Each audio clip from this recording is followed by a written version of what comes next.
আসসালামু আলাইকুম। আমি ডক্টর মোহাম্মদ সৌদ খান। বর্তমানে কর্মরত আছি বারডেম জেনারেল হাসপাতাল সার্জারি বিভাগে। এছাড়াও আমি নিয়মিত রোগী দেখছি আপনাদের নারী শিশু হাসপাতাল ও ডায়াগনস্টিক সেন্টার বাগবাড়ি মোড় হেমায়তপুরে প্রতি শুক্রবার বিকাল 4টা থেকে 9টা পর্যন্ত।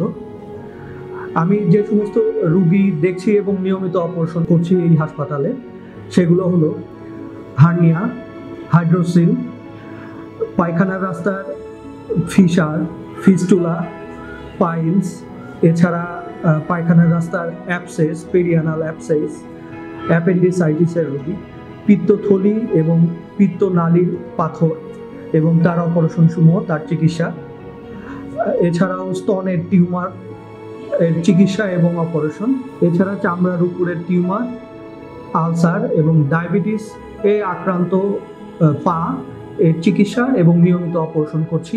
এই বিষয়ে আপনাদের আরও মতামত অথবা পরামর্শ জানার থাকলে আপনারা আমার সাথে নিয়মিত যোগাযোগ করতে পারেন। আমি প্রতি শুক্রবার বিকাল 4টা থেকে রাত 9টা পর্যন্ত নারী শিশু হাসপাতালে নিয়মিত রোগী দেখছি। ধন্যবাদ।